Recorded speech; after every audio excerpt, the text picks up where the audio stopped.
Hello, my name is Christy Allison. I am the Agricultural Revolving Loan Fund Officer for the Division of Agriculture. The program that we have, we call it RLIF for short. It began in 1953.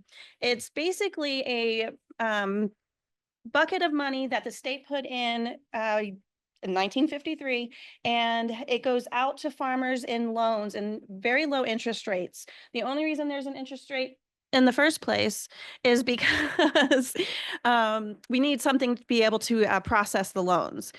So the whole point of this program is to get money into the hands of farmers so they can expand. New farmers can come and purchase land, livestock, equipment, things like that.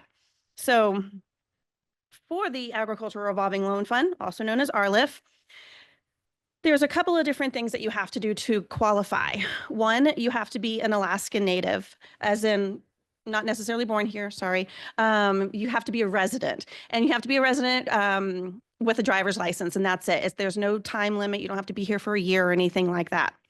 And then when you go to apply, it is simply a farming loan. So anything that has to do with agriculture, purchasing the land, equipment, things like that. It doesn't cover residential, but it can purchase land that happens to have a house on it. We just can't use the money to go towards any kind of improvements or anything like that.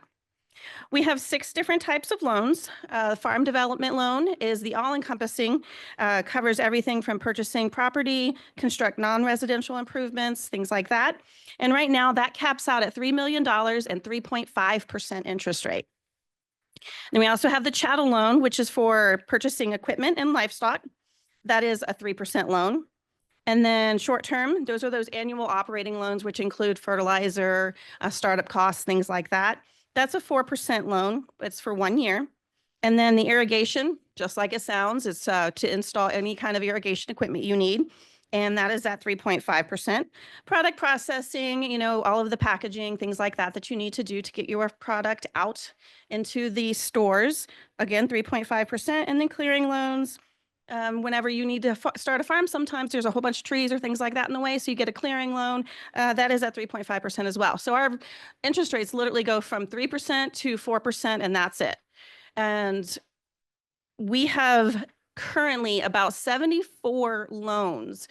So that's about 62 farms in Alaska, all the way from Juneau to Umnak and Fairbanks, Delta. So this program is for the entire state of Alaska.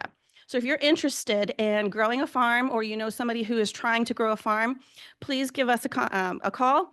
You can go to the Division of Agriculture's website, and under programs, it has the Agricultural Revolving Loan Fund, and all of the information is there, the contact information and everything. At the table outside, there's also some cards and information about that. And you can simply apply by calling. We can email you all the documentation, or you can swing by and we can hand it to you. It's a super easy process. We have a board of agriculture, and they're the ones who vote on whether to approve the loans or not. And as your loan officer, I'm the one who represents you and takes that application to the board, presents them the best farm plan, things like that, to try to get our agriculture to grow in Alaska. And we'll have question and answers afterwards.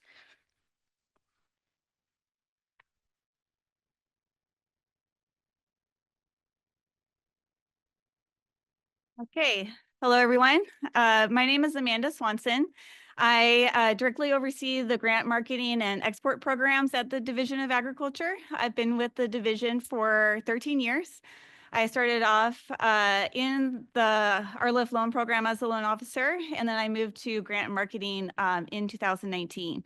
I also have a degree in international relations. So I'm going to talk a little bit later on our export program. That's a program I'm really excited about. But I also wanted to give some quick updates on our Alaska Grown program and our grant program and what's happening there. So with our Alaska Grown program, first of all, we were able to provide a sponsorship to this conference, which we're really happy to do. And past few years, we've also sponsored the pumpkin and cabbage weigh-offs at the state fair. We've hosted booths inside Raven Hall, where Alaska Grown producers can exhibit their product and gain new market access and a new customer base. We also have restarted the newsletter. There's actually a sign up at our table out there. So if you want to be receiving updates every month on what the division is doing, please come and sign up. As the director mentioned earlier this morning, we also have the Alaska Grown $5 Challenge campaign. That was started in 2017 as part of an in-store promotion of Alaska grown products. It's a kind of a two-pronged marketing campaign. One part is promoting Alaska grown $5 challenge to consumers through social media and advertising. We encourage consumers to spend at least $5 a week on Alaska grown. That would significantly add economic activity to our state and be able to help our farmers expand production. Then we also hold a competition between participating retailers on who can build the most creative Alaska grown displays in their store that clearly direct the shopper to these products and that prominently display Alaska grown marketing materials that we provide them to be able to bring attention to that product. Previously, the campaign was focused on promotion for 6 months out of the year, June through November. And we're now moving to a year-round campaign since Alaska grown products are available year-round. So this 2024 Alaska grown $5 challenge winner was Three Bears. Yep. We've also done some advertisements with KTUU through YouTube and Instagram, and we've advertised at the Anchorage, Fairbanks, and Juneau airports. That was funded through a specialty crop block grant.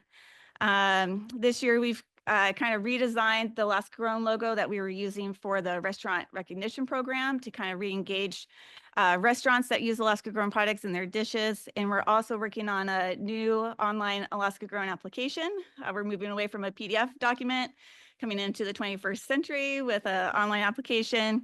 We're also working on an online payment system. So now if you need to order Alaska Grown stickers or twist ties, you can log in and order online and pay online. That will really help to streamline the process.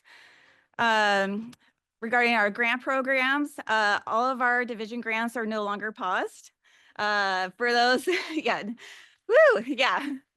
For those who may not be aware, all of our grants got paused in January while they underwent a review by the current federal administration to make sure they align with their policy and goals. So luckily, all of them have been unpaused, which means we can resume payments to our subgrantees. And our specialty crop block grant, it's been unpaused, but USDA has not yet released their request for applications for 2025. So as Senator Murkowski was mentioning, we're still waiting on that farm bill to go through that will provide funding for that grant. We also, the micro grant applications that were submitted in the fall are still under review. We're always looking for third-party review volunteers. We only got about 1,300 applications this year. So if you would like to be a reviewer for the micro grants, please let us know. And we're currently not planning a competition cycle for 2025, so we can focus on administration of our current grants. The micro grants is a huge program for our division with limited staffing. We want to just be able to focus on our current subgrantees. We have about 1,000 subgrantees under the micro grant program. And so we want to be able to focus and help make sure that their projects are successful. Christy will be giving an update on LFPA during that session later. Then on our Resilient Food Systems Infrastructure Grant, that was a grant that we got last year from USDA. We got about $1.9 million. The Division of Agriculture has also been able to kind of match funds about $800,000. So we could fund as many projects that we had received as possible.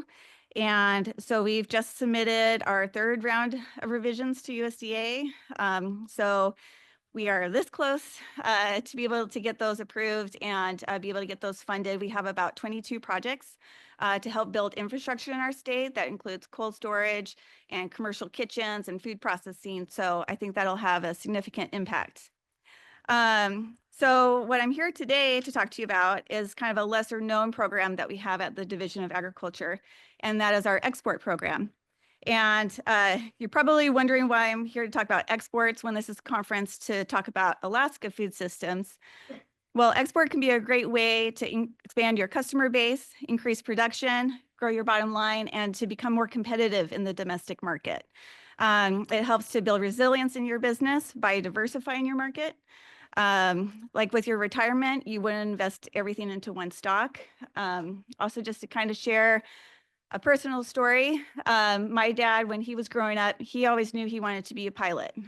So as soon as he graduated high school, he joined the Air Force. He eventually became a pilot for C-130s. And while he was on TDY in Saudi Arabia, he picked up a heart condition and was grounded from flying. So that was really devastating for him. He had to then figure out what he was going to do next. So a lesson that I've learned religiously as I was growing up was don't put all your eggs in one basket. That's something that I've heard over and over again. So by finding export markets that can help you diversify, it builds more resilience. So it's not for everyone. It all depends on your business model, where you see growth for your business, and who your target market is for your products. Some things to consider in export. There are countries that have rapidly growing GDPs. There's a strong preference for American products because they're known to be safe and high quality, plus Alaska sells. So you don't have to worry about having like a big amount of supply.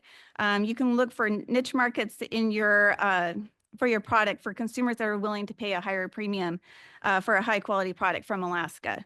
So finding these markets can allow for increased production and business expansion, increasing efficiency, and allowing to offer pricing on product that will make you more competitive in the domestic market. So even if you're not export ready now, export might be something to consider when planning for business growth in the next 5, 10, 20 years, even generational. I think it's also an important part of the statewide planning for increasing food security in our state and for increasing agricultural production is to also have an export program. So Alaska is a member state with the Western U.S. Agricultural Trade Association. I'm going to try and, I don't know which way I should point.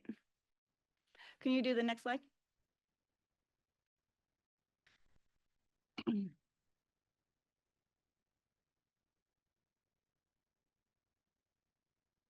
There we go. So I'm going to pull this off so I can see. So it's a nonprofit trade association. There are 4 regional trade groups for the United States. And WUSATA focuses on the western portion. They are a nonprofit trade association. They've been around for over 40 years. And they have a global network of resources, and they're a great partner and advocate for export. So they receive their funding by the USDA Market Access Program. That's through the Foreign Agricultural Service. And so let's do next slide. Yeah. There we go. So their mission and vision is to increase international growth of Western agribusinesses by providing financial support, export readiness, and business development services. Their vision for 2035 is to thrive in world markets. So Alaska is a partner, as well as the 13 Western U.S. states, including Hawaii, Guam, and then the CNMI. So again, they get funding through the Western U.S., or they get funding through USDA Market Access Program.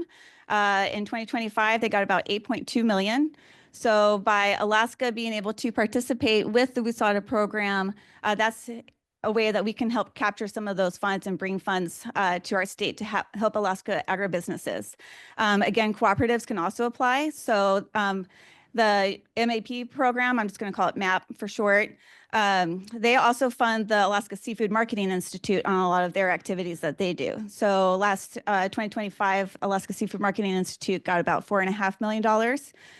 So there's a lot of resources that go into promoting American-made products and American exports. So we're trying to kind of capitalize on some of those opportunities by partnering with WUSATA.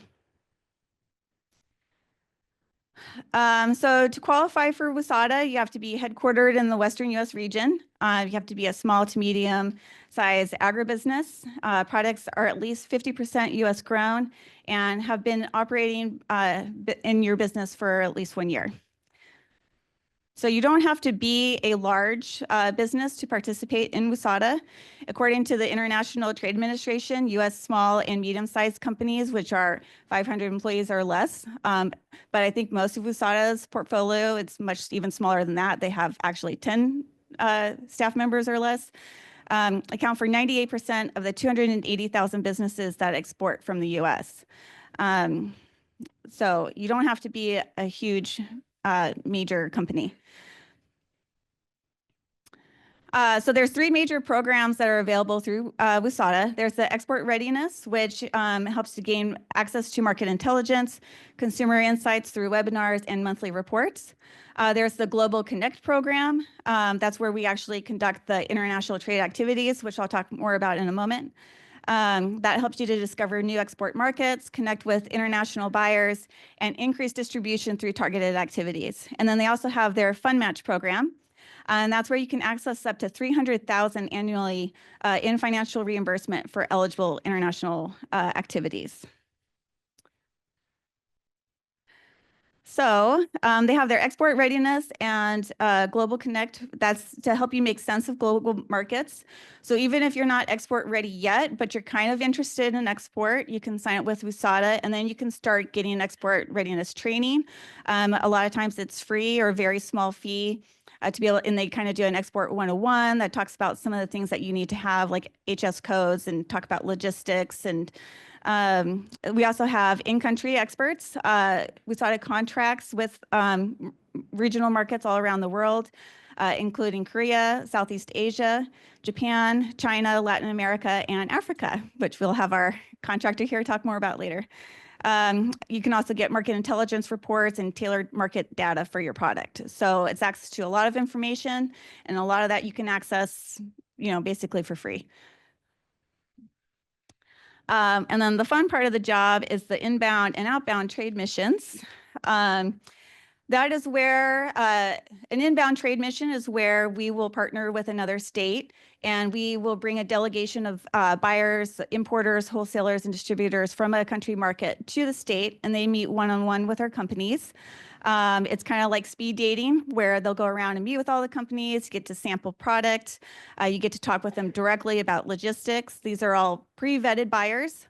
So it makes it safe for you to export. It's not somebody that you've found on the internet and you're sending them some product and you're hoping you get paid for it. These are all, pre-vetted, people that you can start talking with and building relationships with. We also take them on retail tours and facility visits so they can start learning about our product. We've done several of these inbound trade missions to Alaska so far. They really enjoy coming here. And participating in these activities also helps to increase awareness that Alaska has agriculture. A lot of the feedback that we get from the trade missions are that they didn't even realize that we have such high quality agricultural products here. We also do outbound trade missions where we will take U.S. companies, including Alaska, to a country market. WUSATA does not cover the international airfare, but once you arrive in country, they will cover lodging and any in-country travel, including bus transportation, or if we're flying in between cities or regional countries, they'll cover those costs. They also offer funding for shipping samples over there too, and kind of help you navigate getting through customs. And that's a great way to kind of give your first try on export. And then they participate in international trade shows as well. So they'll have a WUSATA pavilion. You can get a booth there. They help subsidize some of the costs for the booth. And that's a great way to increase awareness just globally of Alaska agricultural products. And then they also have, you can get trade leads. So once you're a member with WUSATA, you have access to the trade leads. So that's if they have a buyer that's looking for a specific product and a specific volume, they put in a trade lead. And so then you can get additional market access through that. And that's, WUSATA is free to sign up. There's no fee for membership, but there is a fee if you're participating in an activity. Okay. And then I'm going to briefly touch on their Fund Match program. So again, this is 50 cost reimbursement on eligible international marketing expenses. So in 2023, the average return on investment was 85-1. So you get your sales through your export, and then also you're getting your part of your marketing costs reimbursed. So first year applicants can receive up to $25,000, and experienced exports can receive up to $50,000. After the first year, starting your second year in the program, you can receive up to $300,000 in reimbursement. There is a minimum. You do have to spend at least $5,000 in WUSATA funding. And so that's like, say you find a buyer in Canada, and they have that dual language requirement with the French and English. So if you are having to change your packaging or product labeling to meet their requirements, that's an expensive cost, for packaging. Also, you might have to hire a translator to help convert it into French. And so the Fund Match program will help with those costs. So the application for this is actually coming up August 1st. Is when the application will open for the 2025 program year. And there's a mandatory survey that's available, that's supposed to be completed between January 1st and April 1st of 2026. And then February 28, 2026 will be the last date to submit claims for 2025. There is a fee to be part of the Fund Match program of $300. And then there's an admin fee of 6% based on the approved funding amount. But again, if you're spending a lot of money to get into export, that fee kind of pays for itself when you're getting that 50% reimbursement. So you can also make changes to your applications through amendments. The application is basically your marketing plan, what activities you plan on participating in. And you would have to submit a claim within 60 days of the completion of the activity. So I'm just going to kind of speed through the last few. They also do domestic trade shows too. So you can participate in a domestic trade show if you're wanting to look more at the national market. And at the trade shows, you'll get exposure to both domestic and international markets. So these are a list of some of the domestic trade shows that WUSATA participates in as well. And then this is some of the costs that are eligible for Fund Match. So that includes any in-country advertising that you do, website production. You might have to create a website that is translated into that country market's language, and any freight or shipping, any giveaways, in-store product demonstrations that you do in the country market, in-store displays, international trade seminars or trade shows. You can get, for those international flights, you can get reimbursement if you do an outbound trade mission, and labeling and packaging modifications like I mentioned earlier, and any help with translation services that you might need depending on what country market you're interested in. But there are a lot of countries where English is the main language, so there's potential in there as well. And so the claims process for Fund Match, to make sure you save your documentation, you would conduct your promotion. After the conclusion of the promotion, there's a 60-day submission window. All the claim submissions are done online, and WUSATA will review the claim. There might request some additional backup documentations within 15 days of the submittal, and then they provide their final claim eligibility, and they'll send you a reimbursement either via check or direct deposit. So if you're interested specifically in the Fund Match program, you can request a consultation with WUSATA. They'll sit down and do a one-on-one tailored meeting with you and break it down a lot more than what I just have. And then there's also the Fund Match guide that's available online. It's just WUSATA.org, and you can see more. We also have more information on our table out there as well. And I'm going to skip that slide. So if you would like to sign up with WUSATA, you can talk with either me or Christy today. We can help you get registered. Justin Riggs is also our engagement executive for Alaska, and that's his email contact on there as well. And you can visit WUSATA.org. And with that, I would like to introduce Richard Zerba. He's our contractor with WUSATA for the Africa market. He's from Zircom International. He has decades of experience in export, and a very large team in Africa, and is also the chair of IBG Global. And here you go.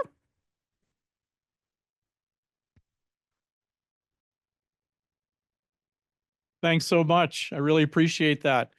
I love to give away prizes, and I've got a lot of prizes from Africa to give out in this event today. So the first one is a two-part question. How many of you have never been to Hawaii? Never once. And of that small group, how many of you love coffee? But okay, so you've never been to Hawaii and you love coffee. Okay, so you're going to get some Malawian coffee. And you're going to get some Malawian coffee. And the reason is I don't want you to try to compare it to what you're drinking in Hawaii, because Hawaii's got awesome coffee. And we just had a big success story for some Kona coffee from Hawaii in Egypt. So the African market can be full of surprises. It's not something that you're going to really be able to put your head around, because it's a lot of different places, a lot of different regional markets. And what I'm going to do today in my presentation is not necessarily talk about Africa. I'm going to be talking about analytically how to put yourself into an exporter's or an innovation mindset so that you can be ready to hit whatever market you're ready to do, whether it's inside Alaska, whether it's outside of Alaska, not in Africa, or whether it's in Africa. And I'm going to tell you a lot about Africa because it is really the important strategic market in the world right now to look at.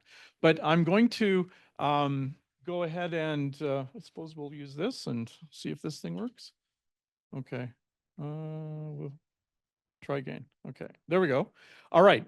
So if you try to, and there might be a map later on, but if you try to look at Africa, you're going to find that you'll be able to put about 3.5 or 4 Americas into Africa, United States. So we have staff in all of these places where these red stars are. And the reason is because Africa is so huge, we need those people in different places. And so I have a very diverse team. I try to resolve arguments amongst my Arabic lady staff in Morocco and my cool guys down there who love surfing in Cape Town, and my East Africans, and we work as a really good close team, and we really are focused on helping you to be successful in the market. We're geared toward assisting small and medium-sized companies. Whoops. Okay, there we are. Here we are. Okay, this is the big one. All right. So the first thing I want to touch on, and everybody in this room probably knows this if you've got a whiff of what's going on in the news, that we're going through massive changes in the world today. And it's not just what's happening in the United States, it's what's happening all over the world. The first thing is we've got big demographic trends. Africa is really the only region right now that's growing by population. Everything else is shrinking very fast. What does that mean for agribusiness people? Geostrategic trends. The world is moving toward more of a mercantilist way. It's going to look more like the 1890s than the 1990s within a couple of decades. Technology trends. We all know about AI. We all know about automation. All of these things, all of these trends are working together. Climate shifts, very important to understand and to decipher about how it works with everything else. The cultural trends. English is becoming the global language faster than you can imagine right now, and Africa is just an example. And so we have a lot of things going on all at once that are very hard to put your head around. But if you can, and you can start thinking about all of these things in context, you can actually start to really be successful, not only in your domestic market, but internationally as well. But all of these things that are international are going to affect you in your community and in your own company. Oh, okay, here we go, back and forth. All right. Okay, we've got, okay, one of the first things that we've got on is that this has been happening for quite a while. Fortress North America. in terms of its economy. And we're seeing this happening. And again, this is a trend that's part of the mercantilist thing. The current administration is really just outing it, but the Biden administration, the Obama administration, the previous Bush administrations, they've all been pulling toward bringing North America into one big economic house. And this is really an important trend that has to do with the globalization, but how the United States is positioning itself against the rest of the world. Because in relative terms, the United States is slightly declining in total economic share of the global market. But if they can add Mexico and Canada, they don't have to worry about that problem for a couple generations. So this is an important thing that we're looking at. And we're looking at particularly a lot of things that are nearshoring, pulling all of those companies that are offshore back into the American orbit, even the low-cost labor part of what's happening in Asia, that's being sucked into the Caribbean. We know that the Chinese are moving into Mexico so they can sell back here. So there's a lot of things that are happening in terms of that trend. The next thing is there's a big war in Europe. And this is an important one, of course, because if this war can be stopped, then the global risk coefficient on all of the markets goes down. And when that happens, the dollar goes down, because the dollar is when people are risk adverse, they go to the US dollar. So if we can solve this in Europe, the dollar will go down. And if the dollar goes back to $1.30 to the euro, what will happen to your export value? It's much easier to participate in the international markets. The other thing is, if we can resolve all of these problems in the Middle East, and watch out, because we're seeing big logistical moves with the military right now in Diego Garcia, the British Indian Ocean Territory, where the US has a huge base. So if we can see that trend, and we can see that there might be peace in the Middle East, then that can also bring down that coefficient a lot more. And we can see that peace dividend might be able to come back into the thing. But remember, it's not going to be a peace dividend with the US as a world policeman. It's going to be more of a peace dividend under a mercantilist system that is developing more and more. The next thing that we've got going on, everything that's happening with China is often not what it seems. We have 500,000 Chinese people living out of China right now. What's the population inside China? Nobody actually knows. My best guess is it's probably just over 1 billion. It's not even close to 1.4.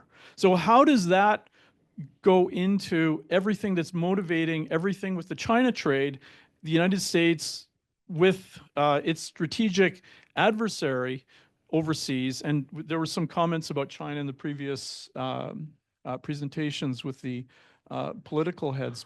Interesting.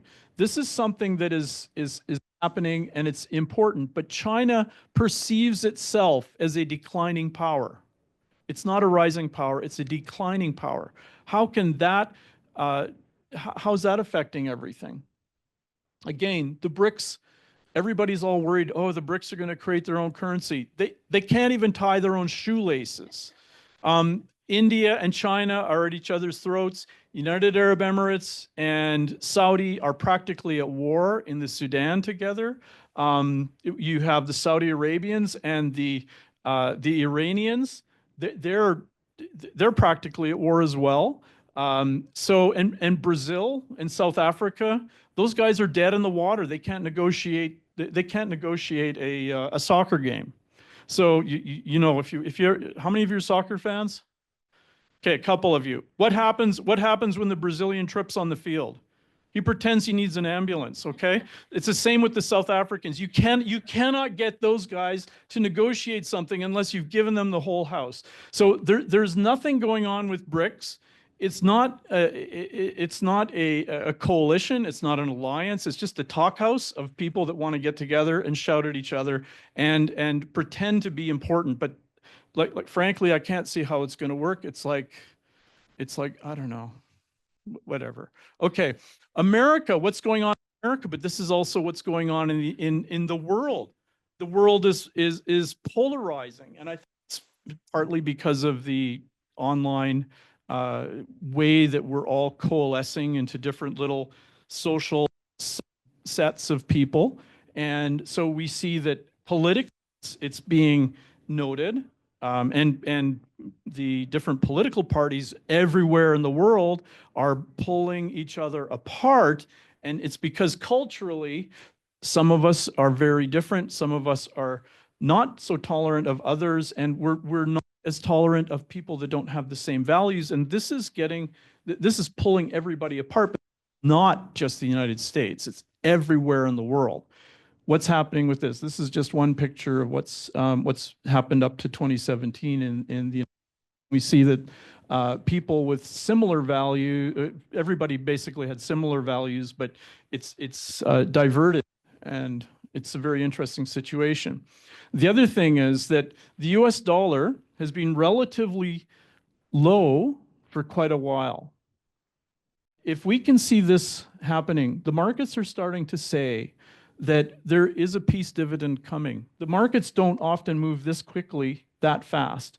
So we're seeing that potentially, if there's going to be a resolve in Russia and the Ukraine, and if there's going to be a resolve in China, and if there's going to be a resolve in the Middle East, we're probably going to see a euro that is about 120, 130 to the dollar. And that means that American exporters are going to be in a lot better shape. It means that a 25% tariff on something is pretty meaningless because the currencies have moved faster than that. So that is actually really important. Exporters want to see that dollar in their pockets. They don't want a BRICS currency. They never will. That's absolutely absurd. So they want dollars, and we're going to see that possibly, if everything goes like we think it might, then we're going to see a dollar very, very low, and that's actually good, and that's probably what this administration, the previous administration, would have wanted. Okay. Yep.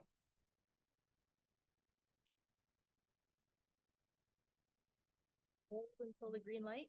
There it goes. Okay. Hello. All right. Just very quickly, we can see that the demographics in China, the demographics in Europe are representative of a very quickly aging population. This is not happening in the United States. The United States is looking more like a silo sort of a situation. So when you're looking at exporting, always be mindful that when you're exporting food, particularly, you're exporting to mouths to feed. So watch this, because these people and those people are shrinking pretty quickly. In fact, interestingly for China, it's very likely that this is even narrower, because in 2009, they invented 100 million people and just added them to the census. And that's how it works. Okay, the other big trend in the world, religion is becoming more important, except in the United States, interestingly enough. Another thing that's going on is that people are more relational.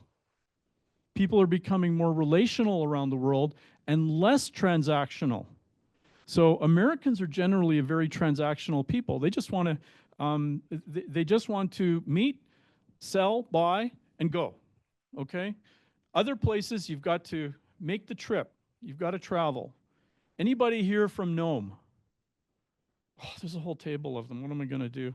Okay. Okay, I've got a prize for people from Nome because you went so far. Who is the furthest the furthest one that lives the furthest away in Nome? The furthest from Kodiak, from Nome. Which one of you? Argue. Okay. Travel socks from Africa. Okay. And the rest of you get a little fridge magnet. Okay. Thank you, people from Nome. All right. So the thing is that we're becoming, the world is not moving in the way that Americans think it will. You think that, oh, progress means that we can just go and buy things and not have to worry about it. Wrong.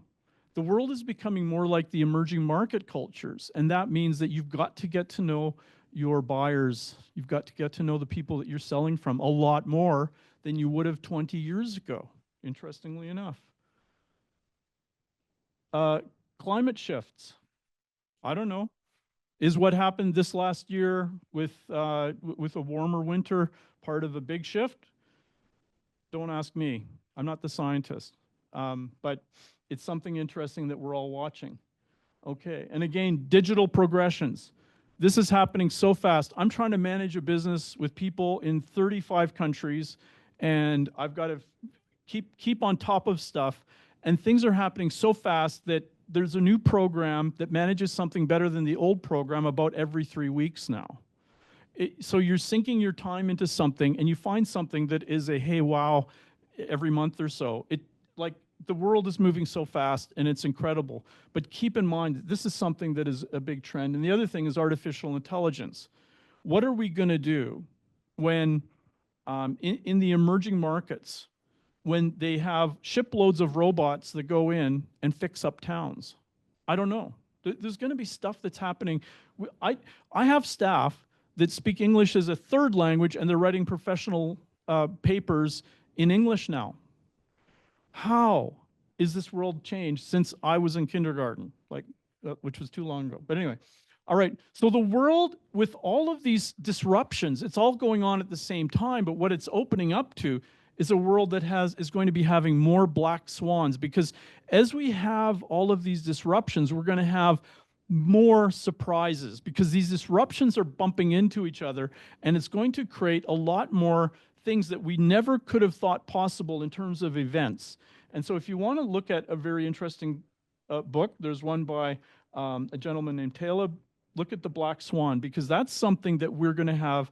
We're going to have more and more and more unforeseeable things, and politicians globally are taking advantage of this, because we've got a huge smokescreen of stuff happening, and people can make hay out of their strategic ideas wherever they are. It doesn't matter if you're in Alaska or in Durban, South Africa, where I am, because of all of these things that are happening all at once. We haven't seen anything like this ever in world history.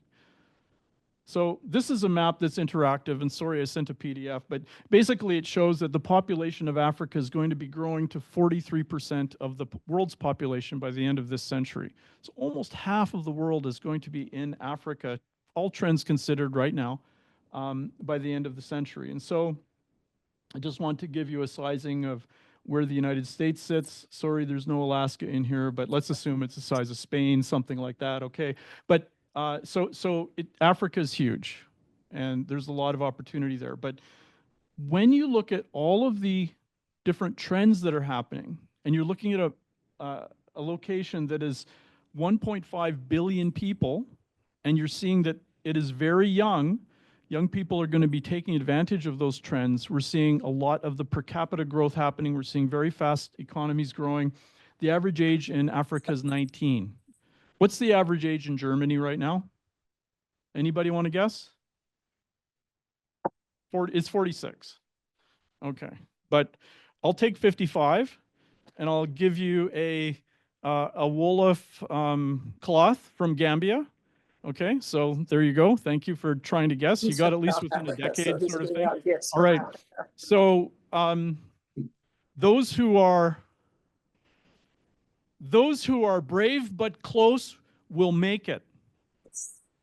Those who are courageous and not completely right, but if you've done the action and you've moved at least in the right direction, you're going to make it and win the prize. So she was the one who yelled it out. And she wasn't quite right, but she was right enough, okay? That's actually what doing international business is kind of like, because nobody will know. You're always going to be a pioneer in what you're doing. And in any case, Africa, it has a population pyramid like this. And if you remember the other ones, those are shrinking pyramids. There's countries that are going to practically vanish within another 100 years. South Korea, Japan is in trouble. There's European countries like Italy that actually may not have a sustainable population right now, and they're probably going to have, by the time their great-grandchildren come around, 1 out of 16 people that they've got right now. So we can see that Africa, red is where the growth is happening, green is where natural growth of population is shrinking. The demographics tell a big story.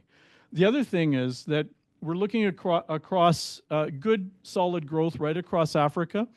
I'll tell you for nothing. The English-speaking countries are growing faster than the French and the Portuguese ones. And why is that happening?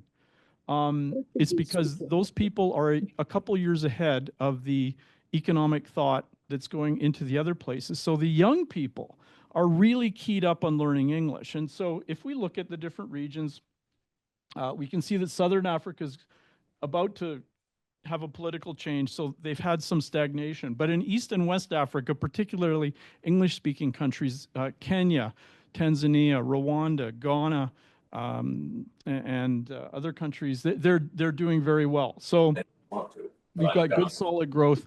I was just in Rwanda. Has anybody here ever been to Rwanda? You have. What's your impression of Rwanda? When were you there? 2012. It's one of the most infrastructurally robust countries I've Yeah. been to. Throughout Africa, it's very peaceful. I moved my family there. Yeah. It's come a very, very long way. That's right. But outside of the urban areas, it's quite poor. Quite poor. And you have a huge urban-rural disconnect. Right, exactly. And if you were, I was just there last month, and it is it's growing at 8% a year. They're building a knowledge economy in the middle of Africa. It's like Switzerland. You can go there. The streets are clean. It's well organized. They have they've done it. Okay, they've come over the tipping point and are moving ahead pretty quickly. So you can see that there's a big diversity of growth in some of the areas there. And do I need, let's try this. Okay, all right. So getting into agricultural imports into sub-Saharan Africa, that's sub-Saharan is actually those countries below North Africa. We can see that there's generally a big increase in imported food. Okay, and this is because of the middle class growth. This is all because of the middle class growth. And we can see that America, in terms of its sales of food, this was a really big time when the US dollar was relatively low. And so we can see that we might be heading this way again. Already the 2023, 2024 numbers are showing this because they weren't on the slide, but we're actually seeing really good growth of American agricultural exports. So a lot of this is, yes, it's staples and it's commodities, but a lot of it is specialty prepackaged foods that are ready for shelf. A lot of it is specialized food ingredients. A lot of it is things like health foods, very specialty items, because in a population of 1.5 billion, you might only be selling to the top 2%. But if you look at how many people live in that top 2 or 3%, you're still talking about tens of millions of people. And those people are actually wealthier on average than people sitting in this room. They're mostly better off than me. And so we have a very good, high potential to increase this. And we're seeing good growth from the United States into Africa. If we can see the dollar dropping a little bit further and hitting international competition from other places and starting to hurt the South African food producers that are exporting into other parts of Africa, we're going to see some really tremendous growth. So this is just an older figure that shows that America, in terms of prepackaged consumer goods, has a very small share of the South African market. So there's a lot of potential there. And if you ask young people in Africa, what's the first country you'd like to visit? 80% of them in sub-Saharan Africa, there's been a couple studies have said the United States. So there's a very interesting proximity to that. So American products can come in, but interestingly enough, for the kinds of products that we see, it's not that the Americans aren't trying to get into the market, it's just because they're just not aware. And you can talk economics and statistics all over the place, but I'm sitting in front of you to get people on airplanes. So this is the whole thing. You guys America has opportunities that are not being recognized right now. And so it's, bring part of your life adventure into Africa and make a change here. So, okay. Just very quickly, a few more demographic statistics that are showing you. How are we doing for time?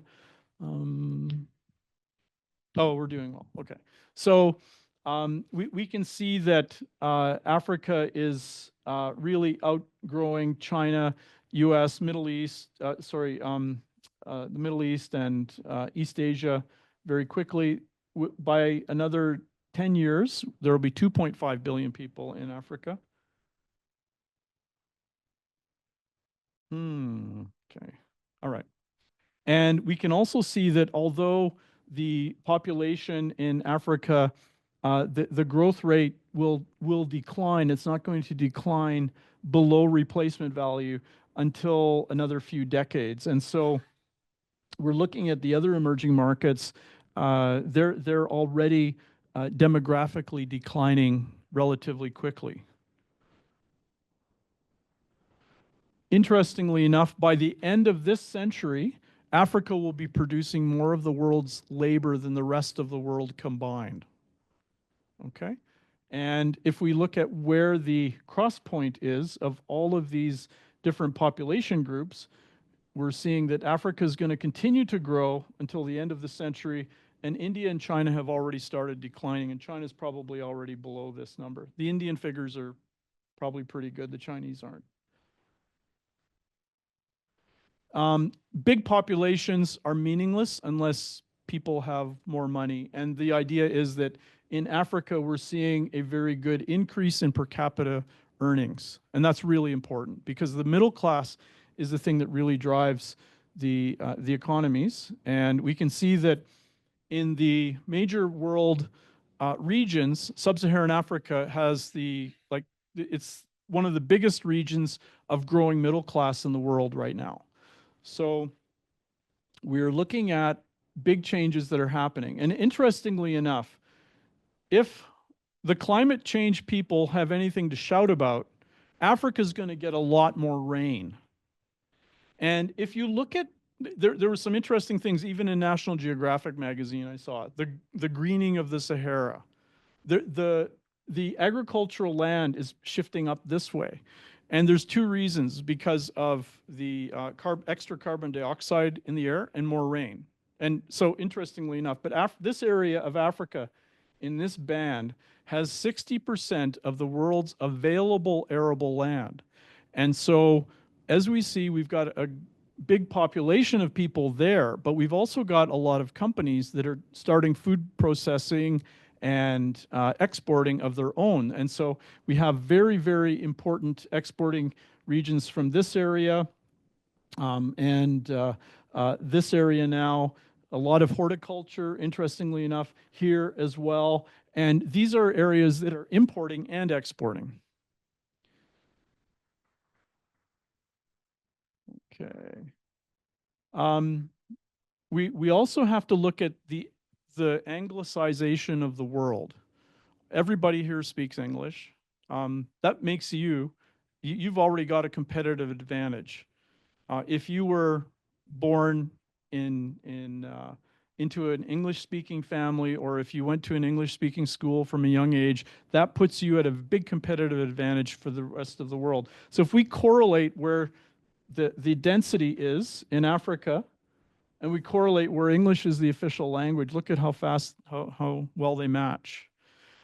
So about not only this, but in the French-speaking and Portuguese-speaking countries, the young people, and not even that, the Arabic-speaking countries as well, young people want to learn English. They're desperate to learn English because English is the language of global communication, global entertainment, sports,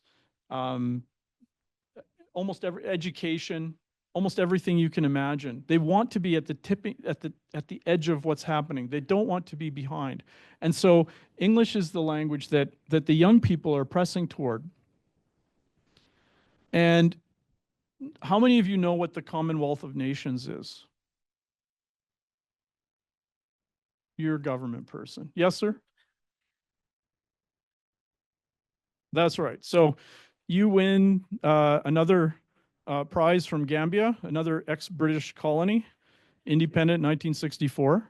But there's a group of countries that are tied together socially because they speak English.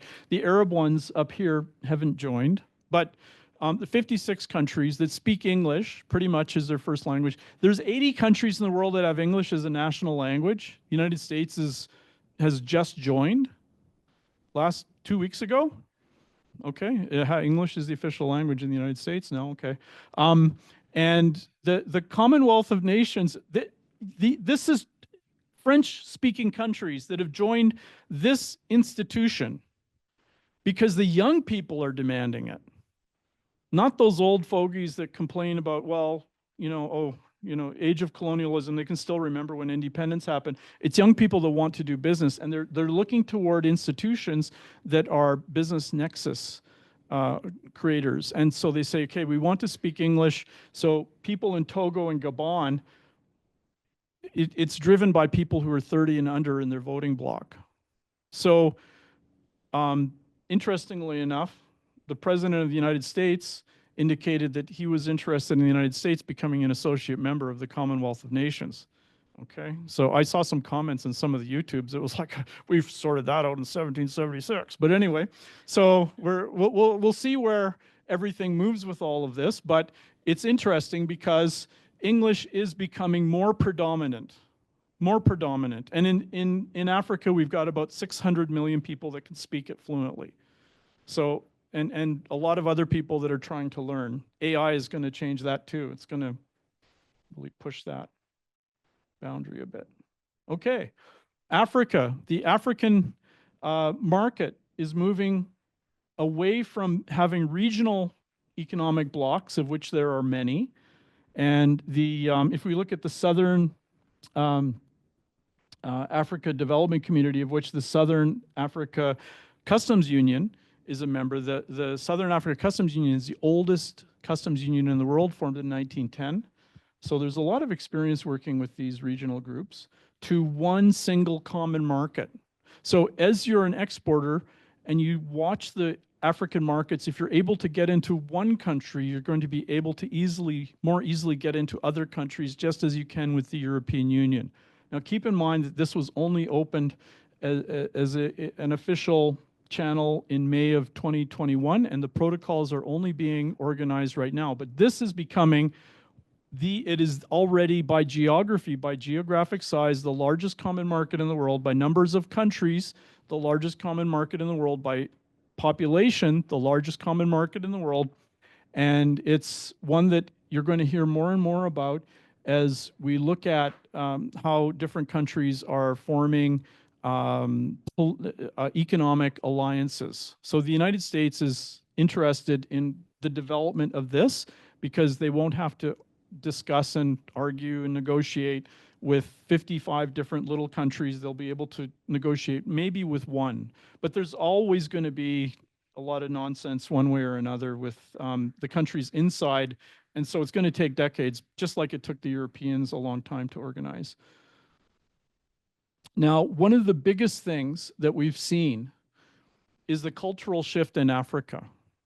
Now, you can think that, oh, cultural shifts happen because we become more technologically adept and we just sort of, but if you look at the cultural shift that would happen that's happening in Africa, it's very different from the cultural shift that's happening in the United States right now.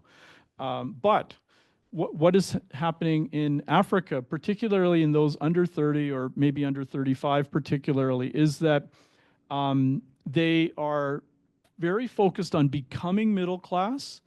A lot of them don't have their own opportunities, so they go to university not to create their ability to get a job, but to create their ability to start a business.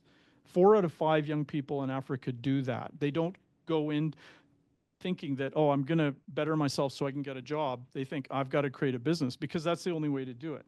In a lot of ways, they're more respectful of their faith community than their grandparents. And they go to church at double the rate that their grandparents did, interestingly enough. But yet they're still very, very tied to family tradition.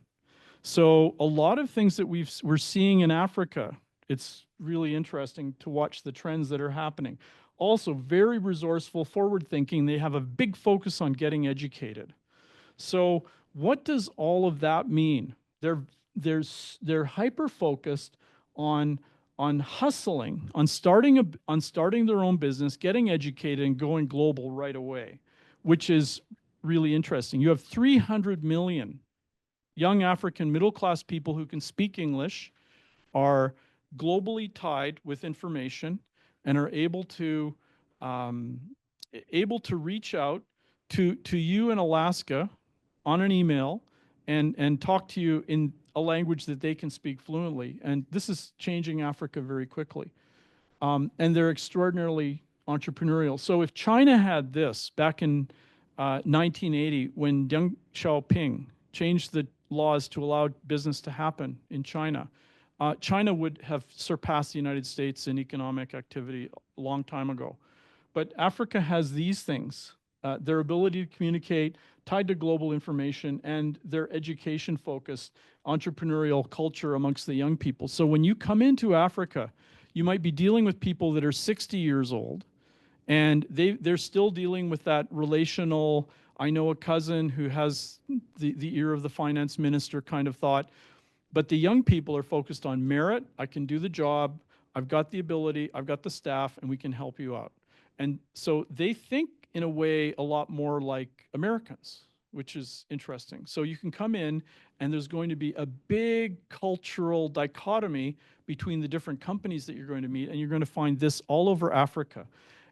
So we've got a very big change that's happening in Africa, but this is the engine of growth in Africa. This is why some countries are growing at 6 and 7 and 8%. This is really the key to everything. It's all about the change that's happening, people building businesses, starting things, and most of them have to be international at the outset. They cannot wait. They can't say, oh, I've got to get my domestic market in order. They've got to think, okay, they've got to think big. They've got to be able to create something that's going to pay for 6 people's jobs. Okay, immediately I've got to start thinking about selling it internationally. So a lot of these are digitally based companies. So just in tune with everything that I've been telling you, big market, big demographic shifts, youth-driven business culture, digitally savvy, largest common market in the world. English is becoming more predominant. A lot of these trends are all working in context of all of those things that I was telling you about at the beginning. Now, how do we move? First thing is understand that you are not you're not unable to make decisions. And I suppose most people here working in business would understand that. You have your own agency. You can do things. So there's a big argument in philosophy. Do we have free will? Don't we have free will? Just pick the people that we do have free will and forget the other ones, because you got to move ahead and make your own matters count. So go ahead and realize that you can create a lot of things. And I'm not talking from the perspective of a motivational speaker. I don't like motivational speakers. I think it's mostly junk. Sorry if you like them. But anyway. Then, we have the other thing is you've got to think systematically about how to get to your objectives. And the one tool that I really like, that I'd like to draw your attention to, is something called systematic inventive thinking. And it's from an Israeli company, but it's the secret sauce to a lot of the international corporates. And if you do standard brainstorming around a boardroom table, about 1 or 1.5% of the ideas reach from that table into the market. If you use this one, it's about 40%. So this is important. A lot of the top global universities teach this system. So go to this article and read it. That's your homework, everybody, okay? Anybody can have this presentation. It's for you to take home and show to your dogs and cats and things like that. But so what it does is it takes things and breaks up everything that you can do in into a systematic way, whatever it is that you do, and bring that forward or back. You can take things, move them around in different orders, turn them around upside down if you like. and start playing with them analytically. So the company makes their money out of doing sessions with companies. That's how they do it. But read about it, because I think in my business experience, it's something. In the experience of Alaska, Alaska is as far. All right. How's this sound? A little bit better? Okay. So the idea is take whatever you're doing, break it into pieces, move them around, flip them over, and use those ideas. And it can be used in how you manage your house, in how you manage your if you're running a school, if you're running a business, you can actually use these tools. And I have used them in my own business for my own company's benefit. And so I'm just going to throw that at you. Another thing is learn about the world. Just in general, if you want a good idea about, here's just one throwaway idea. We talked about the Commonwealth of Nations. Just have a look at where the world map was in 1920, or actually maybe before that. But figure out in your head where the Spanish Empire was, the Portuguese Empire, the French Empire, the British Empire, and obviously the United States. Back in around the 1890s, you're going to see where everybody learns whatever language it is that's their national language. And you'll be able to figure that out. That's easy. It costs you 15% less to go into an English-speaking country as another country. 15% less, simply because the language is easier to understand and you don't have contractual conflicts. It might even be bigger than that. Some studies have shown that it's bigger. And there's 80 countries that speak English in the world. So maybe just learn a bit about the world. When I was 10 years old, my grandmother gave me a stamp collection, probably the best investments that she ever did in her life. And you know, so I started learning about Barbados and China and sticking pictures of Chairman Mao of different colors into this China page and who knows what, but I learned a bit about the world. And so if you are curious and you want to adventure a bit, just go on to Wikipedia. It's a lot of fun. Here's another thing. The world thinks this way. This is what you learn in business school. How to fight in that big cluster in the center. Fight over market share. Worry about your pricing. What's the differential? How tight can your differentiation be in your products? You know what? The guys who've really made the money are thinking out here with new ideas. They're not in that cluster. And so think wild ideas that propel you into something that is your own creation. And there's been a good book called Blue Thinking. There's a few others that are out there. So, you know, and this is one where in my own business experience, I do what I do. I did business school. Okay, it's an admission, but I was sort of like the antimatter to consultant. Like with the business school, it was hard to deal with them sometimes. But anyway, but it is that I was at the beginning of lockdown. I went and thought, oh, in the Caribbean, there's nobody doing what I do that represents American state governments. There's no company that does what I do. I had experience working in the Caribbean and went, okay, well, I'll start the business myself. And I did. And it was really successful. So there's no statistics about it. There's nothing you could learn except that when I was 10, my grandma gave me a stamp collection, you know, and I worked in Guatemala and I worked in Bahamas a little while.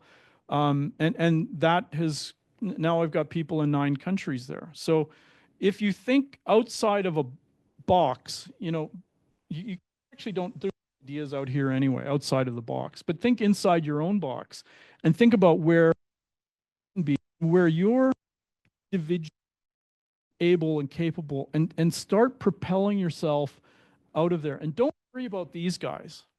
Don't worry about them. You're a small company. You're never going to compete with the big guys who are in here buying small companies or stepping on them and purposefully trying to destroy them. You know, that's actually it. we don't have a chance in here, but this is where all the fun is in any case, and where all those international destinations are, and this is where a lot of the big margins are as well.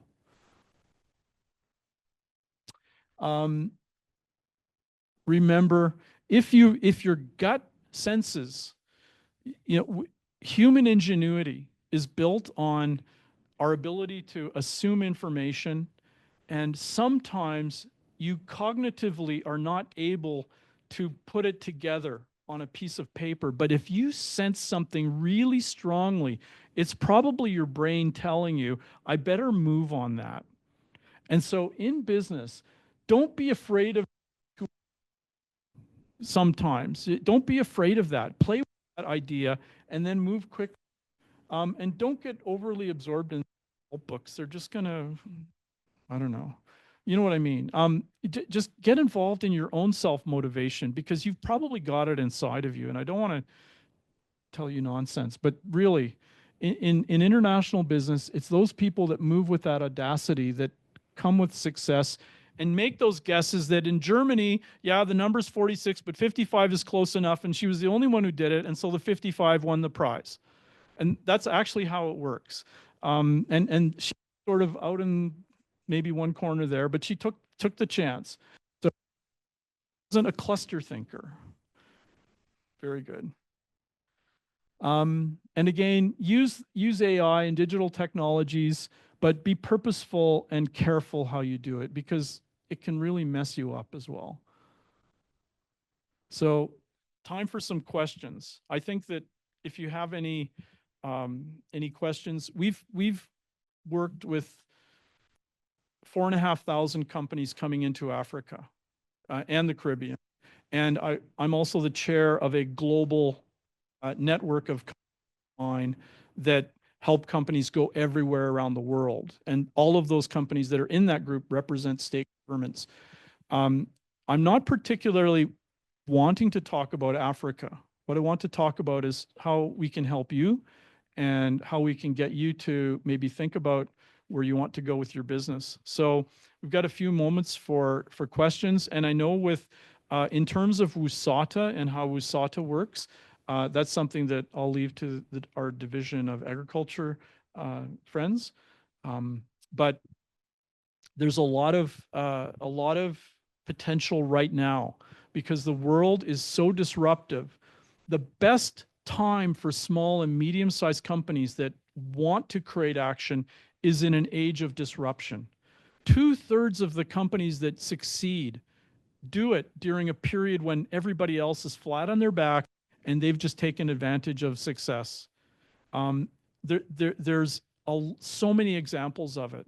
But big companies, and they start playing with big amounts of debt, and then the bad times come and that debt will kill them. There's all kinds of things that are there. But a small company that's relied on organic growth, it's your time to really blossom when the disruption happens. And so I want to say that we're sitting here on an edge of we don't know what, but we know that there's a lot of change going on. And I want to encourage you in your thoughts in whatever that is, whether it's growing peonies or or creating dog food, or making something really wonderful in pies or coffees. There's a lot of things out there that you can do, and don't think that you can't. All that you have to worry about is look where a lot of people aren't, and then start thinking around that. We don't have hardly any American companies coming into Africa. The big questions that the Africans say is, where are all the American companies? There's no such thing as the old academic, 10 minutes. Oh, that's so much.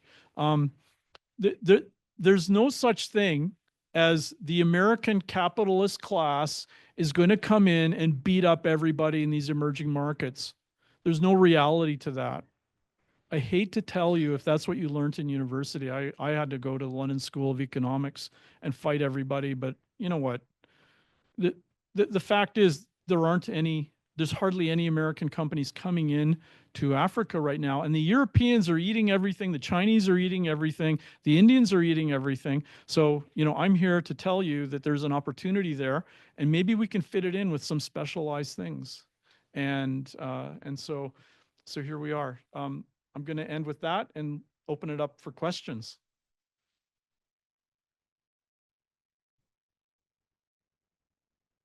Yep. Anybody with any questions? Maybe start with question. Thanks, Richard. My first question is thinking about or wanting you to reflect on scale. So you talked about working with like 4,000 business. Are those like food businesses that you're getting to market? Is that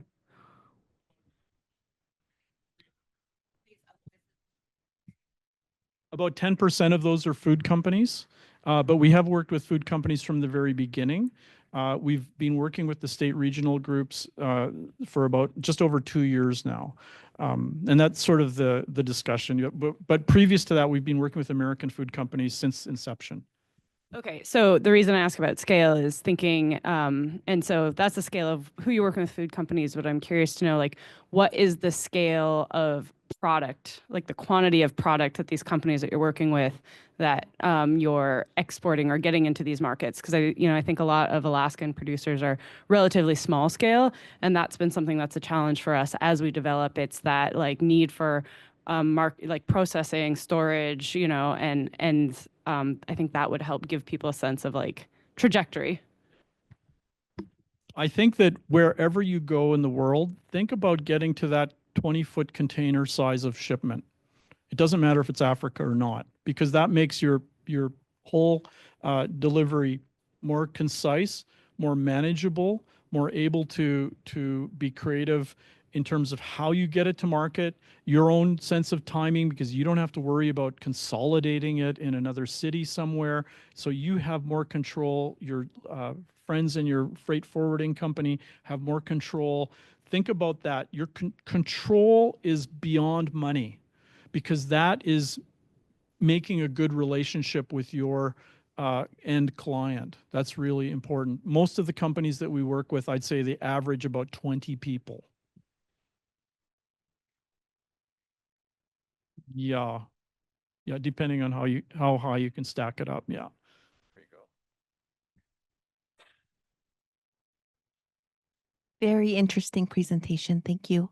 I'm curious about the trends that you're seeing. The youth, a lot of youth in Africa.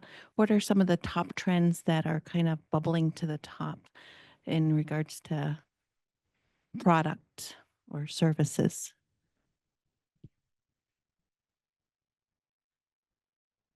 Services in the youth trends in Africa, products, cosmetics, anything that is a status orientation. So we were at a craft brewery last night. How many of you enjoyed that? I did.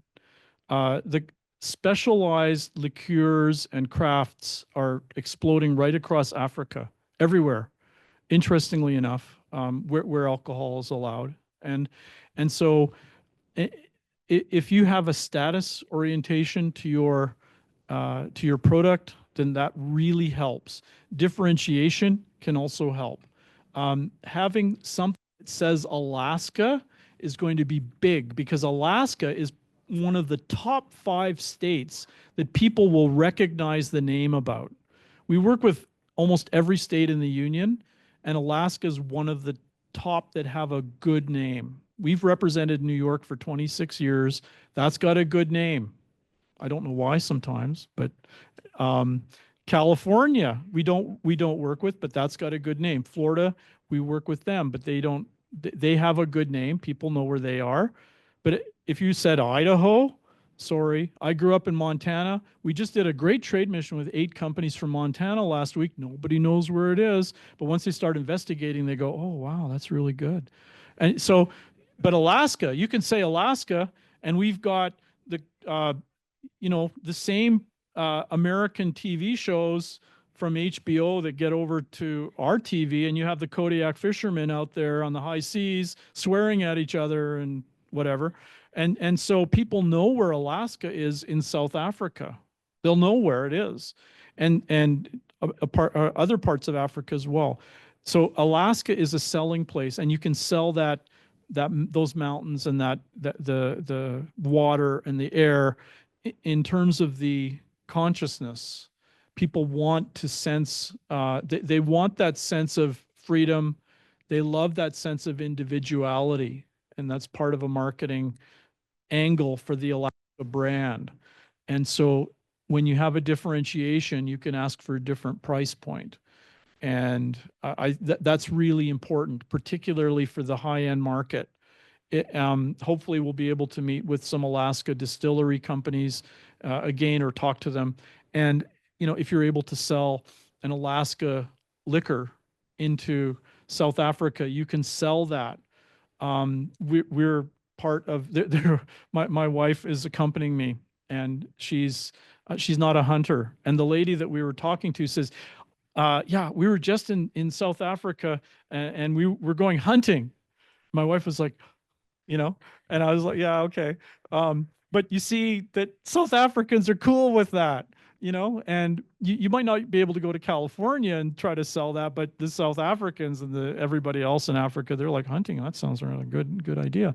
So, so there is a really good angle on Alaska in actually the whole world. Don't undersell yourself. My goodness.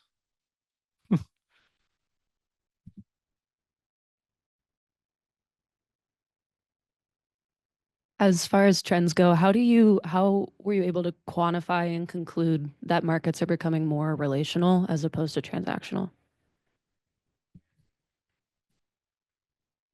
Pew is the big one. So you'll see that if you look at their studies online, there's actually a couple of other ones that indicate this. So the big thing is that it looks like it's going more relational right now, and it may in the future become more, kind of come off of that. But right now the movement is toward more relational. And interesting, the fact that big cities are starting to depopulate. What does that mean? Because people are seeking relationship communities, maybe even places like the United States and Europe becoming more relational in how people interact. So that's actually interesting. I think that is may have more traction than we think it will over the coming years, and how it's being measured with within the Pew organization and others that have all of that stuff I've thrown up there. It's just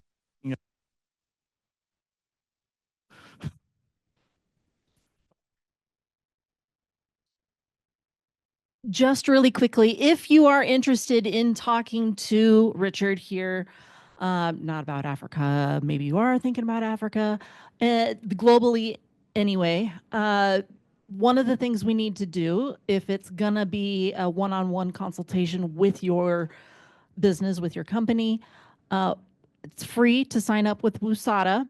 I'm standing so where the people over there can't see me, but you'll need to sign up with WUSATA. I'll help you with that today. And then we are going to schedule one-on-one meetings all day tomorrow.